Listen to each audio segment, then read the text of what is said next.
The Dunning-Kruger effect is something that all of us encounter on somewhat of a daily basis, whether it's at your work, whether it's at school, whether it's even family members. The Dunning-Kruger effect takes place quite a lot of the time. And usually it's something that we don't often notice, especially about ourselves, hence the idea of the effect itself. It's the overestimation of a personal skill or traits and the underestimation of negative effects or traits. Formulated and coined in 1999 by social psychologists David Dunning and Justin Kruger. In their words, the cognitive bias of illusionary superiority results from an internal illusion in people of low ability and from an external misperception in people of high ability. In other words, skilled people rate their work much lower than its actual value, and unskilled people rate their work at a higher value than it's actually worth. In other words, people are too stupid to realize how stupid they are, and smart people don't realize how smart they are. It's usually something along the lines of that. Unless of course you're a genius or a master. Then of course you don't worry about those things because you already know all of these things.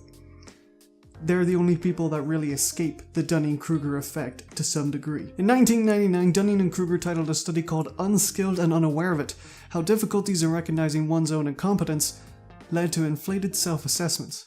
Through the criminal court case of McArthur Wheeler, Dunning and Kruger were able to identify a cognitive bias to base their research and study on. In 1995, 44-year-old McArthur Wheeler robbed 2 banks using nothing more than lemon juice as a disguise.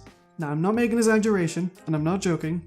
He actually smeared lemon juice on his face in order to rob 2 banks. And there's reasoning behind this is actually very curious. You see, we've all heard of the stories of how you can use lemon juice as invisible ink.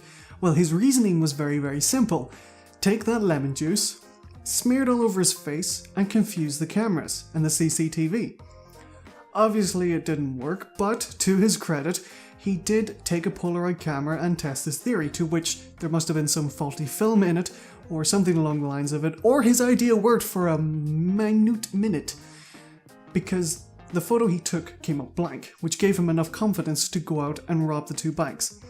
Obviously, of course, the police took the CCTV that he supposedly thought he foiled, published it on live television, on the news, and was caught very quickly the same day. So, he appeared quite concerned and amazed that he got caught. He was so sure of himself. So sure of himself. But not... It still surprises me that, lemon juice, of all things. So obviously Dunning and Kruger decided to go a little deeper and figure out what exactly was going on inside this man's head in order for him to think that he could get away with such a plan like this. So what they decided to do was to get a group of students and make them their test subjects, essentially, as you tend to do with most test studies.